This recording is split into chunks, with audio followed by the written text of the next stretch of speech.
Good afternoon, everybody. My name is Patricia Clark. I'm the National Delegate for the Horizon Europe Health Cluster, and I'm delighted to welcome you to this webinar on EU opportunities for health research that's hosted by the Health Research Board in partnership with Enterprise Ireland. Fighting cancer is one of the priorities for the EU in health policy. The Europe's Beating Cancer Plan seeks to reverse the trend of rising cancer numbers across the EU and to build a healthier, fairer and more sustainable future for all. The Europe Beating Cancer Plan tackles every stage of the disease, from prevention to quality of life of cancer patients and survivors. It adopts a whole of government approach that focuses on the patient, maximises the potential of new technologies and insights, strengthens cooperation and opportunities for EU added value, eradicates inequalities in access to cancer knowledge, prevention, diagnosis and care, and improves health outcomes to patients. It'll be implemented through a range of European Commission funding instruments, with a total budget of 4 billion being earmarked for actions across cancer. It builds on synergies and complements across the EU programmes, and includes actions within the EU4Health programme, Horizon Europe, the Cancer Mission under Horizon Europe, and other programmes like the Digital Europe programme. For instance, there are 2 billion alone for the 7 years from 2021 to 2027 within the Cancer Mission as part of Horizon Europe. This afternoon, we're going to provide an overview of funding opportunities for cancer research in Horizon Europe, Cancer Mission, the EU4Health Public Health Programme, and the TRANSCAN co-funded network. We have two presenters who are going to talk to us. First, Marta Cahill, the national representative and the national contact point for the health cluster and also for the Cancer Mission, and Amanda Daly, the national focal point for the European Public Health Programme. We will have time for questions and answers at the end, and please add any questions that you may have into the Q&A section in the webinar. We're here until 3:15, so look forward to the discussions, the presentations, the discussions, and being able to sort of answer your questions as they arise. I'm going to hand over now to the first presenter, Dr. Marta Cahill from Enterprise Ireland. Hello, everybody. I'm hoping everybody can see me and hear me. So I'm going to take you through the topics in the first call, or the 23 call of Horizon Europe. I am going to start with a little disclaimer because we haven't had our NCP training yet, and we haven't had a public information day on the next call. So this is very much my interpretation of the topics and what the intentions are. So we will get further updates possibly in January when those information days happen. Okay. So I'm just going to just link you to some resources just to start with. This is obviously the Cancer Mission, the main document, which you can download and take a look at. I'm not going to go into this today, but this is an important document in terms of the background information. I will highlight some of the pictures in it in a minute. Another important resource that you should look at is the Cancer Implementation Plan. This is the plan, or the implementation plan is about how they're going to address the Cancer Mission, and basically it kind of outlines what you're going, the activities that they're going to focus on over the next couple of years. So that's also well worth looking at. They've pre-published the Cancer Mission, which, and I believe just from talking to Patricia before this, that the funding and tenders portal now have the topics published on it. There is some slight changes from any earlier version on the pre-published document, so just I'm going to highlight some of the stuff in that now, but it's available online and you can click the links on my slides when you get them. Okay, so this is the kind of diagram from the cancer mission, the main document. There's a focus on all these pillars. I'm not going to talk to you about it in details, but basically these are the areas that are emphasized in the topics and the cancer mission. So first of all, I just want to highlight some of the text in the new work program. You will see in the introduction to the cancer mission in the work program, there's probably about a page or two, and it highlights some important kind of aspects of what they're looking for in this work program. So there is an emphasis on AI, machine learning, deep learning approaches, digital transformation. So you can see that there is a push towards next generation technology, and I think that's very important when you're addressing the topics. There's also a paragraph here as well. The proposals for topics under the cancer mission should set out a credible pathway to improve cancer control, and more specifically to all of the following impacts. So you need to consider these bullet points when addressing your topics as well, and to be addressing these areas in your proposals. So then just something else to bear in mind, and I'll be highlighting this as I go through the topics. These are the projects that were funded, or the topics that were funded in the first call. And as you can see, they're very much linked to the various different pillars of the cancer mission.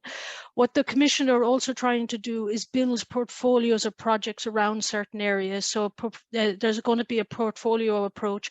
And in the new topics being proposed, they want to link you to these existing projects that have already been funded, and you can see that in the text as you go forward. These are the new proposed topics for 2023. I'm going to go through each of these in a minute. There's 4 different topics. The point I'm trying to emphasize on this slide is just at the bottom. The topics should require effective contributions of SSH disciplines. Effectively, this means they want patient engagement, patient organizations, the voice of the citizen, and this is built into all topics, so it's now an expectation, and you should bear that in mind in your topics and proposals. This is the budget table and call timings. Okay, so the call is going to open on the 12th of January. And the deadline is in 3 months. It's the 12th of April, so it's quite a fast turnaround. The total budget is 110 million. You have 3 RIAs, which is research and innovation actions. These are research projects that involve at least 3 different independent legal entities from 3 different member states. One project is an IA. An IA is also research focused, but the difference is that it's closer to market. And very often you have a commercial entity involved, and that commercial entity, generally an SME, will probably get somewhere in the region of 70%, while public bodies will still maintain their 100%. So it's just a slightly different instrument. There's only going to be one funded. So what you have here as well is the budget per topic, and then you have the budget range for each project proposed and how many projects are going to be proposed. So there is a range. So the maximum amount, say for this, if you go to 12 million, will be 3 projects. Okay, so that's your typical project size. All of the projects are structured in the same way, with a unique identifier, and you get the details of the topic and the number of topics proposed. One thing to just bear in mind is they talk about expected outcome, and that's a list of all of the expected outcomes, which are outlined in bullet point format. And above that, they say that you need to be careful of the language. They say several of, most of, all of the following. If it's all of the following, you're expected to address all of the bullet points that precede it. The same happens with scope. The scope basically tells you what is included and excluded. So you need to be very careful in terms of reading what is included and excluded. And again, you can have most of, or several of, most of, or all of the following. So you just need to keep an eye on those bullet points. Just out of observation, all of is typically used in this particular work program, not so much in the health program, but in this particular work program. Also want to draw your attention to the amount of documents that are referenced in very often in the footnotes. So these are very useful resources, and you need to bear this in mind when looking at the projects. Now I'm going to go through each of the 4 projects and just try and highlight some of the key things that I've observed. As I said, I am just kind of a little bit of a disclaimer. This is my interpretation of what is going on. So the first topic is on addressing poorly understood tumor host interactions to enhance immune system centric treatment and care interventions in childhood, adult, early cancer patients. If you've seen an earlier version of the mission work programs, you will notice that prevention was in there and the title has changed slightly. Okay, so in terms of the pillars that it's addressing, this particular topic is focusing on understanding cancer. So just as an observation, if you look at the text, it says this is going to be part of a balanced portfolio. So again, there's going to be linkages with other projects.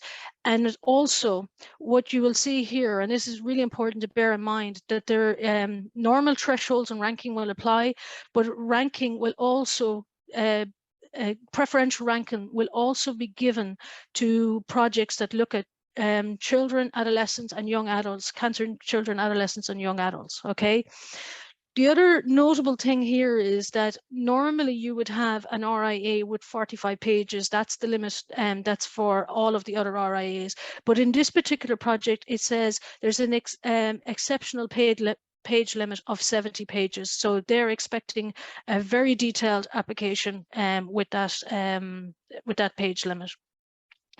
Now, this is the expected outcomes for this particular project. And as you see, this is the type of text that I was referring to. You need to contribute to all of the following. And there's basically these different bullet points there in terms of expectations. So this is pretty much the repeat of what the title is. There's going to be a link to the UniCan platform. So that's about where a previous project that is about understanding cancer. And also they want to integrate with health policymakers, deliver treatment and care development solutions. Okay, so these are the key highlights in terms of expected outcomes. If you look into the scope, okay, there's a few more details in here I just want to highlight. First of all, the definition of a poorly understood cancer. There's a link to this in the footnote, and it talks specifically about refractory cancers, and they give a definition as to what that is. Okay, so that's worth taking note of. The other thing that's highlighted as well within the scope is high risk, high reward research projects to deliver a proof of concept of potentially disruptive new approaches. And they give specific examples of this. So they're looking for next generation technologies, omics, innovative disease models, advanced imaging, AI, and machine learning. The next thing I just want to highlight as well is successful applicants will be asked to join the Understanding Cluster for the Cancer Mission, and the Commission will take on the role of facilitator. Now, what this is linking up to previous projects, and the Commission will make those introductions after you get to the grant phase. Okay, so you're not expected to make contact with anyone before the initiative, because obviously you probably will not know who they are the right contacts. And the other thing that is mentioned is that the proposal should budget for networking, attendance at meetings, and potentially joint activities. So you need to bear that in mind, but you don't need to give the details on why you're budgeting for that. It's just to build that into your budget and topic, or your budget for your proposal. Okay, so this is more details on the scope. This is where you get into a lot more details on what they're looking for. You know, basically childhood, adolescent, adult, and elderly cancer patients, ethical and gender differences. Then you have kind of things like computational simulation, visual tools and technologies, use of data, patient cohorts, digital and state-of-the-art tools, novel treatments, and health technologies. And it's also about a focus on the uptake of these technologies within the healthcare system. So a very detailed scope there. Okay, so there's about 3 or 4 pages of text in this particular topic alone, so there's a lot of details. I'm going to move on to the next particular topic, and that is on enhancing cancer prevention through sustainable behavior changes. Now, just another thing here, just in terms of the conditions of the call, again, there's a focus on children, adolescents, and young adults, and again, preferential ranking will be given to projects bringing in this cohort. This particular project is also focused on the prevention pillar of the cancer mission. Successful applicants, like the last topic, successful applicants will be asked to liaise with other initiatives, and you build in a budget for networking, attendance at meetings, etc. Okay. Now, just in terms then of the topic expected outcomes, again, it says contribute to all of the following, and basically it details that there's a huge emphasis on sustainable behavior changes. And what they have said in this project is there's a lot of information out there, but a lot of it is not sustainable and it doesn't bring about behavioral change. There's a strong focus on the use of digital tools, and then also you can look at regional, maybe kind of minority groups and things like that within the project as well. And basically said I suppose the objective of this project is that 40% of cancers are actually preventable. So here then is the scope. Okay, despite existing evidence, there's a poor uptake of effective behavioral change. So basically the objective here is to facilitate sustainable behavior change. In the scope is to address all of the following tools, tests, and evaluate basically effective impacts of innovative primary care cancer prevention programs. Okay. Evidence-based cost-benefit analysis, sustainable behavior change, as I already mentioned, socioeconomic population groups as well, vulnerable groups, people living in potentially rural areas, etc. So that's the main objectives of that one. Okay, so I'm going to move on to the third project. And this is focused on pragmatic clinical trials on minimally invasive diagnostics. Okay, so the pillar there is diagnostics and treatment. Again, same focus, preferential ranking for children, adolescents, and young adults. In the scope as well, they say that successful applicants will be asked to join the diagnosis and treatment cluster of the cancer mission, and the commission will facilitate introductions as before. In the expected outcomes, you contribute to all of the following. So your access to optimized, affordable, and minimally invasive diagnostic interventions. Okay, so deliver better outcomes, and then national healthcare providers, policymakers, and authorities. So basically, this is where you bring these in terms of getting better uptake into the healthcare systems. So in the scope, design and conduct randomized clinical cluster, randomized academic investor-initiated pragmatic clinical trials. Quite a mouthful, but basically investor-led clinical trials. Essentially, these are early-stage clinical trials. And again, there's an emphasis on computational, simulation, and visual tools. So new tools and technologies, again, patient survival, anything that will support patient survival, patient-reported outcomes, and quality of life issues. Okay, and again, very much involving a wide range of stakeholders. They emphasize that the trial should be completed within 5 years. And again, you need to consider gender and sex, gender related issues as well should be taken into account. Okay, so next particular project is on improving, just go back. Improve the quality of life. So establish best practice and tools to improve the quality of life for childhood cancer patient survivors and their family in European regions. Now, again, this title changed since the first version of the work program. There's something different here as well. Okay, so there's only going to be one project funded in this particular innovation action. So the threshold has changed, and it's much higher than normal. So you need to bear that in mind. The whole focus on the pillar is on the quality of life. And again, you have all of the following expected outcomes need to be addressed. So things like personalized counseling approaches, digital tools, accessible, and it needs to be accessible and affordable. Now, the thing is with this one is that because it's an innovation action, the digital tools need to be closer to market. And also you need to involve healthcare professionals, supportive workers, and counselors, anyone that deals with quality of life issues for cancer patients, survivors, and their families. Okay, so scope, all right, so to address all of the following: best practice, validation of tools, mental health, well-being, reproductive matters, test, scale up in regions. Now this is interesting as well. Tested and scaled up in regions in at least 3 member states. So you need to bear that in mind, that whatever solution you're offering, it cannot just be tested in your own country or member state. It needs to be tested in at least 3 member states. And then address hurdles and factors and situations that impede good practices. There need to be real solutions in practice and social and health determinants. And also you can utilize things like oncology-centered living labs as a test environment, okay? So that's pretty much it on that one. There's a few more details in terms of the scope. And again, the Commission will, you will link with the quality of life cluster, and the Commission will facilitate that. And you need to build in a networking budget and a meeting budget as well into your topic proposal.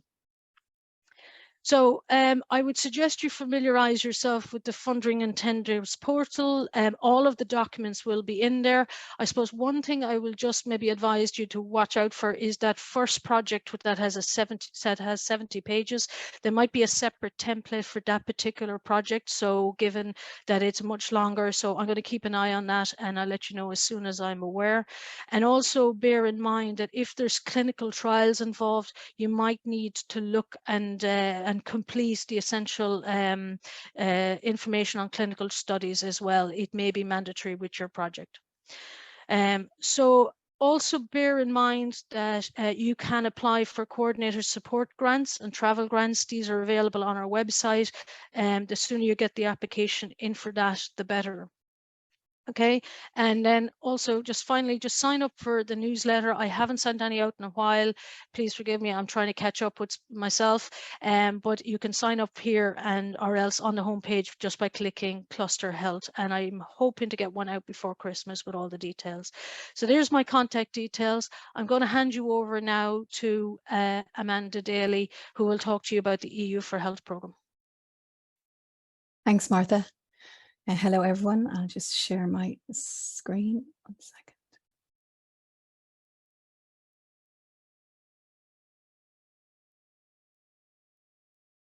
Now, good morning or good afternoon. And so I'm just going to go through the opportunities under EU4Health.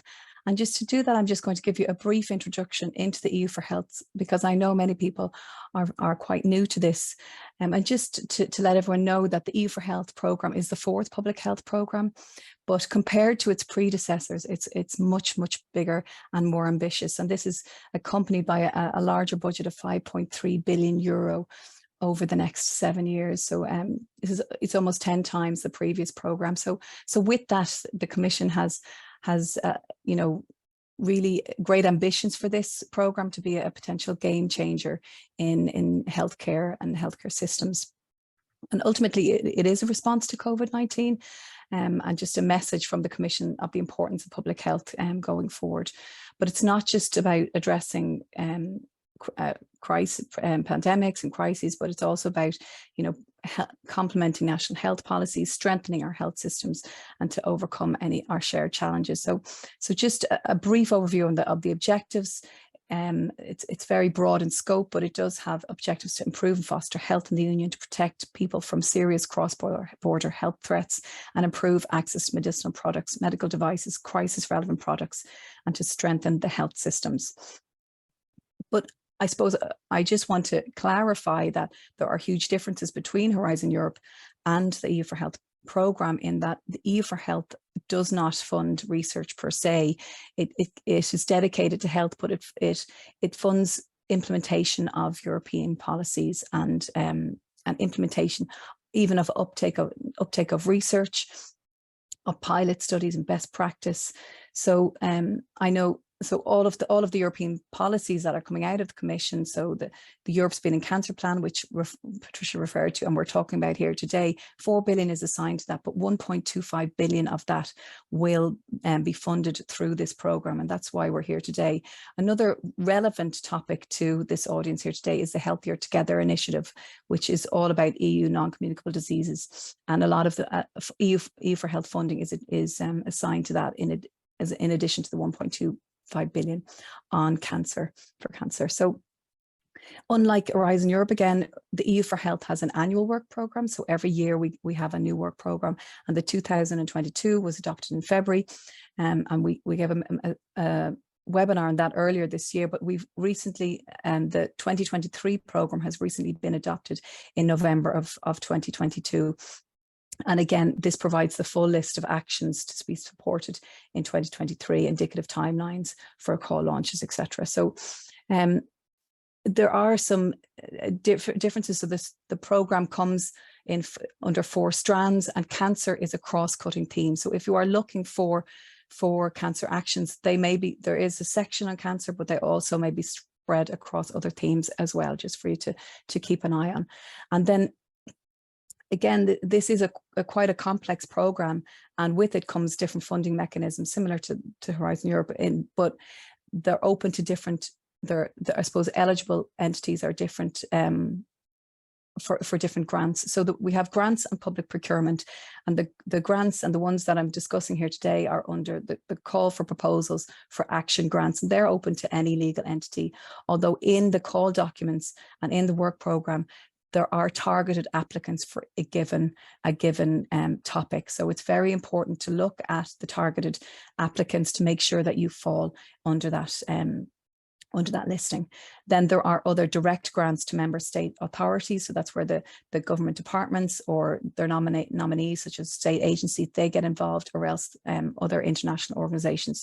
So it's, in some cases they may be open to research institutions, but mostly to state agencies. Then we have a whole range of opportunities under public procurement, and these are and a huge budget is associated with these, and I'll talk more about these opportunities in a little while. In terms of the co-funding model, the normal standard co-funding rate is 60%. So that again is a difference between Horizon Europe. So if you are requesting funds, you will only get co-funding of 60% of the value of the project. Now you can get up to 80%, and this is in the case of exceptional utility. And there are certain criteria that you need to meet to get that 80% funding. So I'll move quickly on just in terms of the co-funding contributions. So even though there is 20 to 40% co-funding required, the applicants, it's mostly in the form of staff already employed by the beneficiaries that is included in the budget. So for the 2022 work programme, there was 147 million assigned to support the actions to fight against cancer. And these come in the forms of grants, joint actions and procurements, but I'm just talking about the grants and procurements today. So the calls for proposals for action grants, there were 3 to the value of 48 million. The first call has closed, and there was successful Irish participation in this earlier this year. The second call is the rollout of the second cohort of the inter-speciality cancer training programme, which is now open and closes on the 28th of February. And the third call is the call for proposals on cancer and other NCDs, prevention, action on health determinants, which is now open as well with a similar closing deadline. Now, in terms of the first call, I just want to bring it back to in 2021, there was an action grant funded in this to fund the first inter-speciality cancer training programme grant, and the European Cancer Organisation was successful in this grant. So they are leading out on this project, and there has the significant Irish involvement in this with Trinity and UCD involved, and the co-chair of this project is Niall O'Higgins. So just to let you know that we are, the next iteration of this grant is the rolling out of this programme. So this project is essentially developing up the curriculum and the training programme that is with the intention of this to be rolled out across Europe.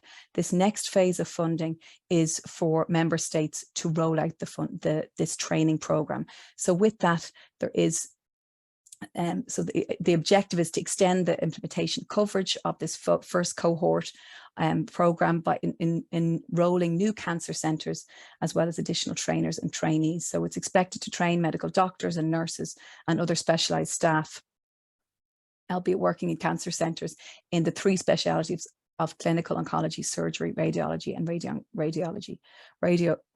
oncology, sorry.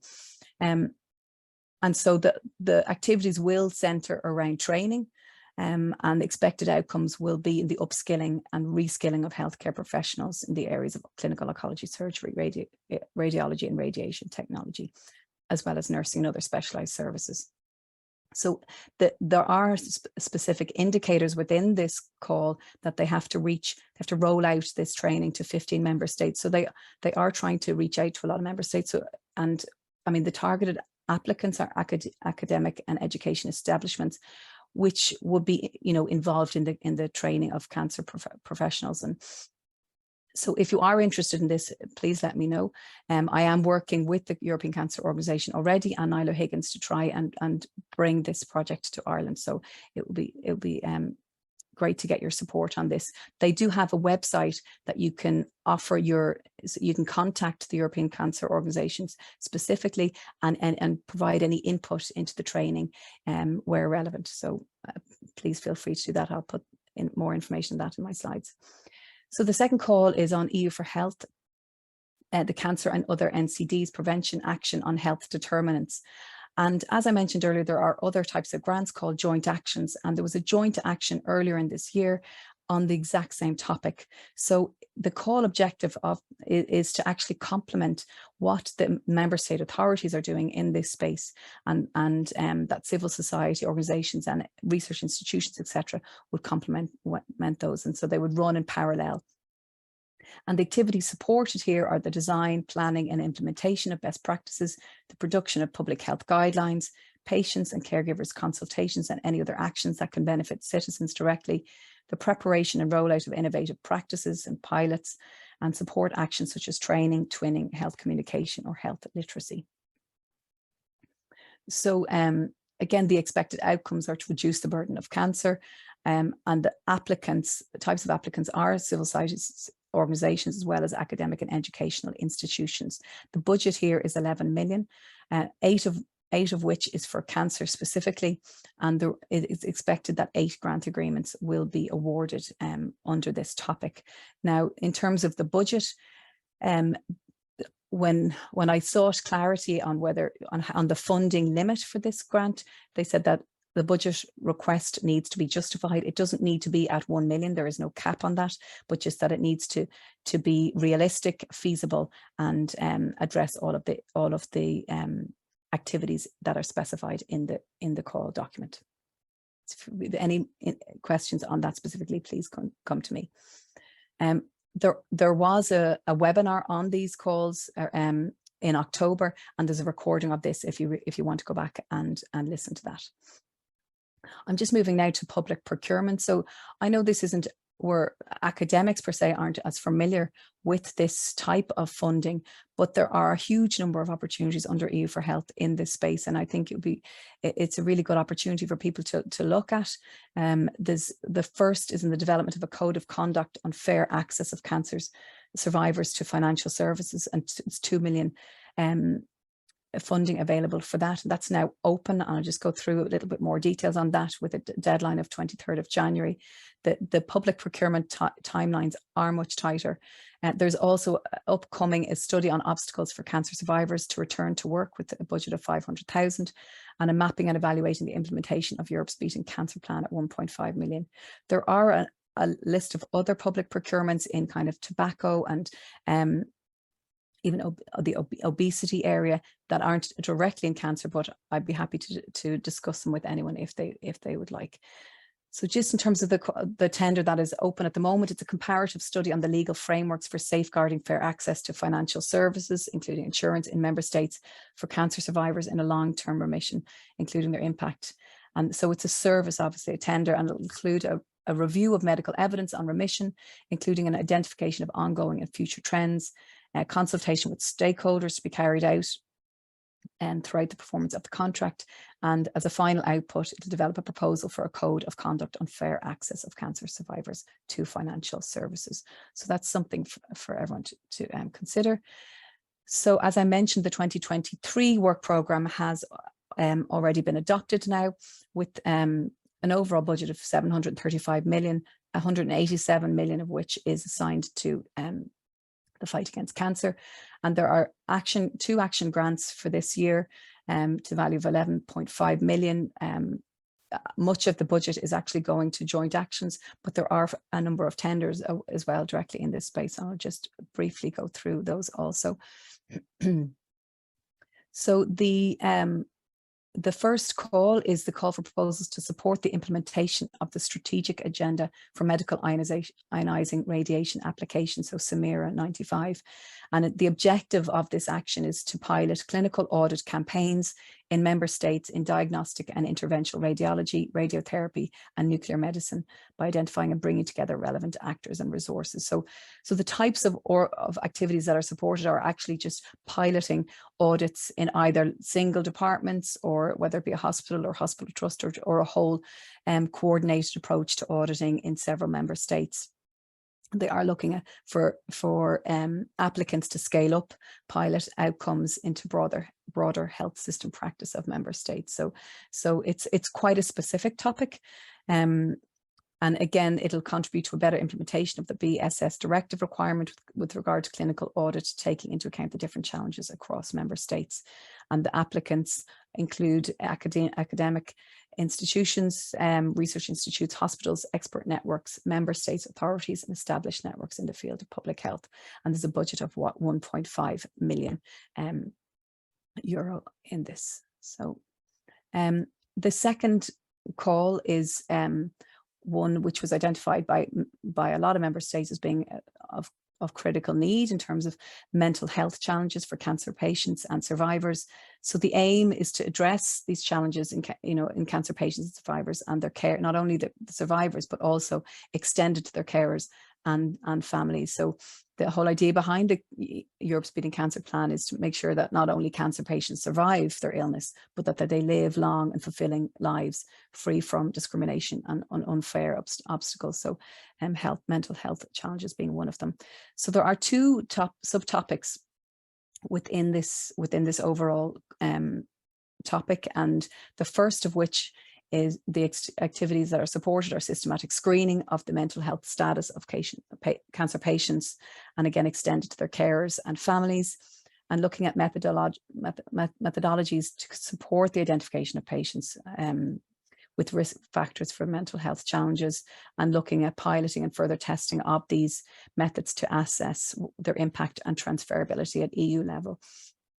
So it's often the case that one group will look within their own country and develop a test, but then that evaluate that pilot test and see where there may be challenges for other EU countries to take up this methodology. Other activities supported are providing psychological and psychosocial support and targeted interventions, developing guidance and recommendations for professionals, provision of professional psychosocial support for children, adolescents, and young adults with cancer. So then there's a whole other subtopic, and it's all about developing a European code for mental health, which contains messages that are evidence-based, easy to understand, and easy to implement for citizens. So the whole idea of this action is to provide cancer patients with psychological and psychosocial support, but also to have that development of a European code for mental health to across Europe to raise awareness of the issue and improve health literacy. Again, so targeted applicants for this call are civil society organizations, professional associations, patient organizations, foundations, NGOs with expertise in the field of mental health and cancer, academia and education establishments, research institutes, and it goes to networks of the public health, also. So there's a sub budget of 8 million, for the first topic and 2 million for the second. I'm just coming to the end of my slides on EU4Health, and just to kind of spell out again the opportunities under the public procurement under this work programme, and looking at what's available in the cancer space. So the first of which is, and And the highest value opportunity here is the development of EU guidelines and quality assurance schemes for lung, prostate and gastric cancer screening.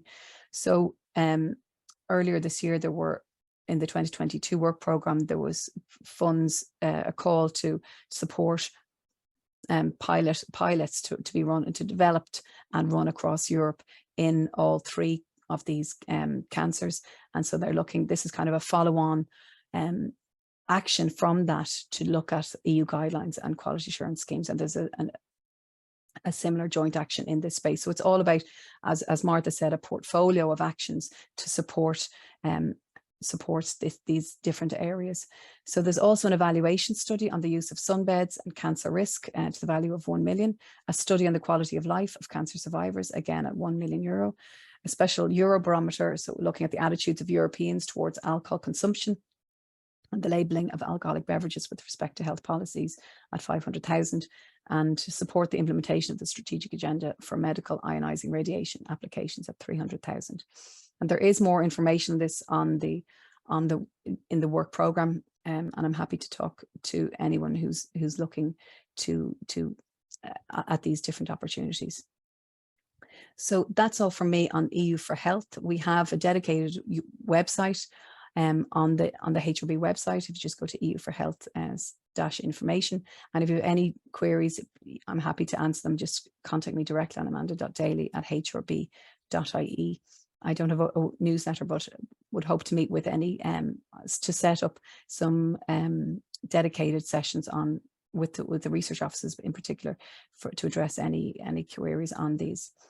I'm just going to move on now to, sorry, just check the time here. Yeah, to the opportunities under the TRANSCAN 2023. So some of you may be aware that the HRB are part of an ERA-net called TRANSCAN for transnational cancer research. So this is dedicated to cancer research, and in 2022 we ran a call in rare diseases. That is still in the second stage of evaluation. So applicants are submitting their full proposals in December, but we are already planning for a joint transnational call in 2023. The call topic is not yet finalised, but it will be shortly, and we hope to follow a very similar call schedule as that was for the 2022 call. So the expected launch of this call would be in May 2023, with the deadline pre-proposal in July 2023. So just it would be great if you could keep an eye out for that. We will be reaching out to the research offices through our newsletter, through our grant updates, and through our networks in the cancer research area to try and disseminate this opportunity as much as possible. And that's all from me. I'll just close up here now.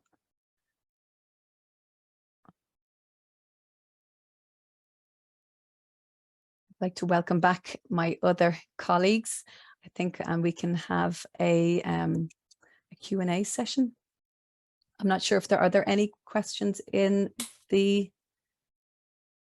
Yeah, thank you very much, Amanda and Okay. Marta, for running through all of the calls that are open at the moment or available for people to apply, and will be opening quite shortly in January under new work programs. Yeah, there are 3 questions in the chat. But just to say up front, Marta mentioned that the Horizon Europe work programs have been published. They are actually on the funding and tenders portal. They were literally published just before we came online. So you can see all of the updated Horizon Europe and the mission work programs on the funders and funding and tenders portal for Horizon Europe under the reference documents. They should be there. So it'd be good to have a look and see what changes have been made from the versions that we already have. The other thing to flag up front is that the NCD training has yet to take place. So that's due to take place in January for Horizon Europe, and well, December and January, but January for the cancer mission, and that training will run through the expectations that the Commission have for each of these topics and address some of the questions that are kind of not, or some of the clarifications that are needed regarding some of the topics. There'll also be info days hopefully planned for January, and we've yet to receive details on those, but we'll share those as soon as they become available. And finally, just to flag up front that there are other, I suppose, actions or other agendas associated with cancer, and particularly around the cancer mission. So for instance, there may be upcoming workshops or conferences that are planned for the first half of next year that are related to some cancer things. Like for instance, there's planning a conference at the moment on cancer, the ongoing needs of cancer survivors. And that is due to happen in Q1, I think. And again, once we have details of that, we'll be able to share them with you. Do we want to go through the questions, or Marta, I can address some of the questions, Patricia. I noticed that William Gallagher said he can't find the cancer call topics on the portal. Neither can I. So you might have got a fleeting glimpse of them as there were someone was uploading them this morning, Patricia, but I can't seem to find them either, or the health call. So just bear that in mind if everybody's looking for them. It won't open until January anyway, so just bear that in mind. They'll probably post them up there, but they won't open them anyway. So I'll start with the first question. An example of minimally invasive diagnostic trials. Is this more an observational study? No, I don't believe so, because when you look at the text, they actually talk about clinical trials, and the language says effective evidence-based. Now, I do think they're looking for next generation technologies, things like AI, maybe the application of AI, maybe something like virtual twins. So that's why they're investor driven, as in their early stage ideas. They may or may not work. So, but I think that they are not observational studies. They're real kind of diagnostics that they want to progress, and they give a timeline for that progression of 5 years on that particular study. So I think that should answer that question. Yolanda, rare fatal cancers, no text available, affecting mainly to people over 50. Yeah, I agree. A lot of the focus of this particular work program is on childhood, adolescents, and young adults. I did have this conversation with somebody else this morning, talking about like things like colon cancer and cancers that you get that are, I suppose, more prevalent as you age, and this is not quite addressed in this particular work program. So, and I think that if you steer that way, you may get penalized in terms of ranking if you're up against others based on the text that I see. Now, I will bring this up with the NCP training when I get a chance, but at the moment, I do think the focus is on the younger population. So, but please come back to me when I know a little bit more myself in January. Can EU4Health fund clinical trials? Amanda, I'll leave that one to you. I'll address Niamh maybe first. Go ahead, go on. Yeah, you go. Well, yeah, no, just definitely not. I mean, EU4Health is not. It doesn't fund research, and obviously clinical trial would be funded as a research. Research. So no, it's more about it does fund pilot,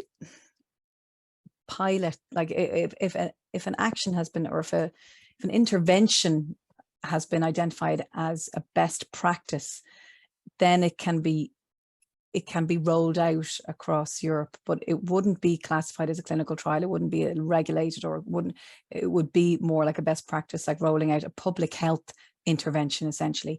And there are a list of best practices of the Commission have identified that have been put forward by different member states. So it's a best practice portal, and I can include a link on that on my slides before I send them out, so you can look at that, the types of best practices that are implemented through the EU4Health program and are expected in different calls. So yeah, I'll pass over to you. I think the next one is for you.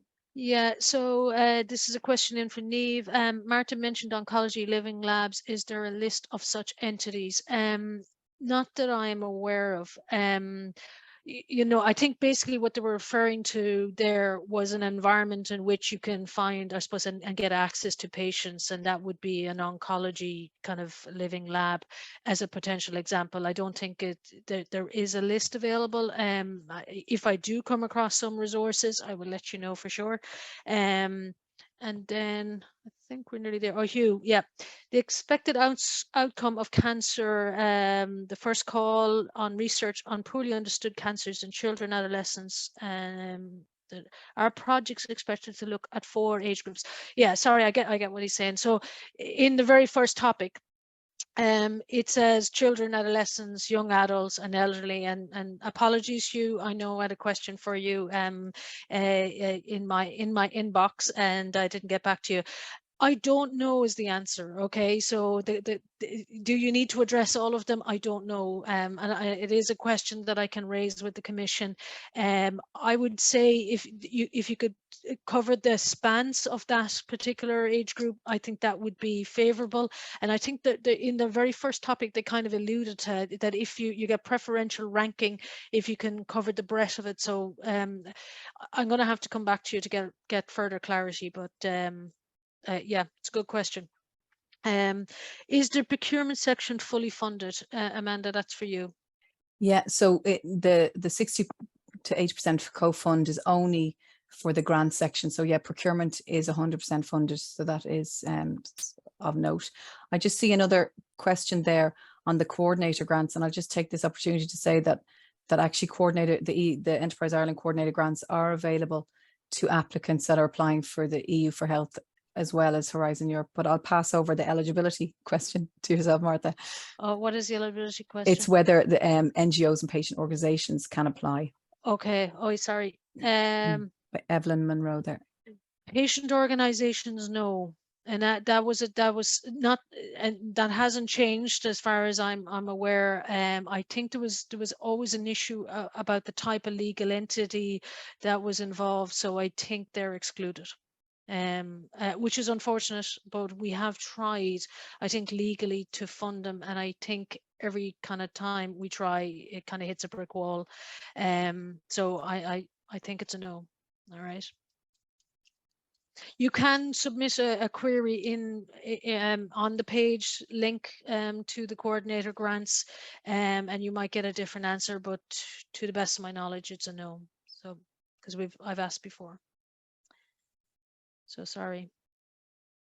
I just see another question there on the co-funding for EU4Health, and I mean, it's the expectation is that it is in kind, although they don't like the term in kind. They just say it is a co-funding the action, but it's in terms of that staff already working in an organization their time would go towards the delivery of the project. So it does not need to be cash. I mean, 90% of it would be staffing. Maybe there would be a little bit of cash for travel, but no, I mean, anyone that I've seen it's all been in kind.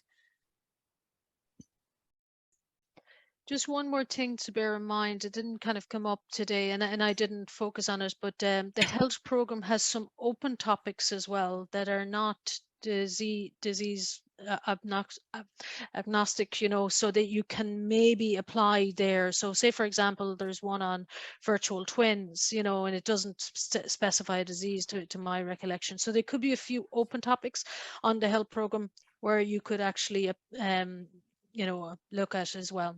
Okay, so that is also pre-published at the same link that's on my slide for the cancer mission. So yeah, just to say in that regard, on the 2021 work programme, there were 3 successful projects that do have a focus on cancer in the main Horizon Europe programme and involve Irish partners. So they're related to issues on survivorship, palliative and end-of-life care for cancer patients, for clinical validation of AI solutions for treatment and care, and for next generation advanced therapies to treat highly prevalent diseases. So there are instances of cancer being funded with bigger budgets within the core Horizon Europe Health Cluster work programme. So definitely have a look at that. And I suspect we'll come back to some of the topics on that now that that's been funded as well.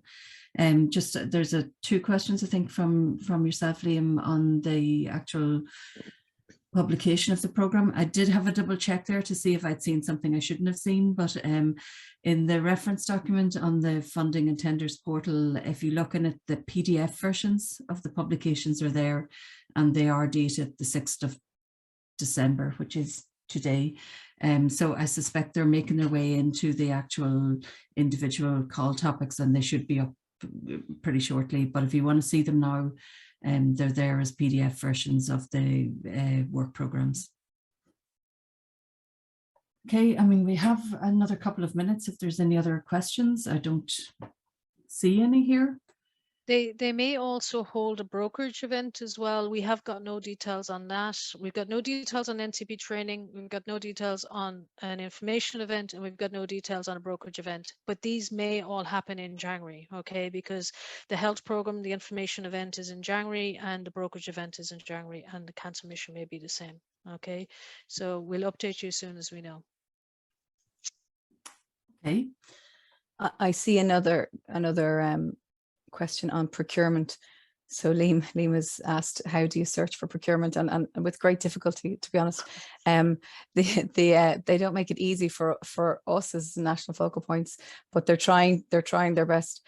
And there are so I need to update the website now, because there's just been one open just a couple of days ago, but the HDEA have all of their open tenders on their website.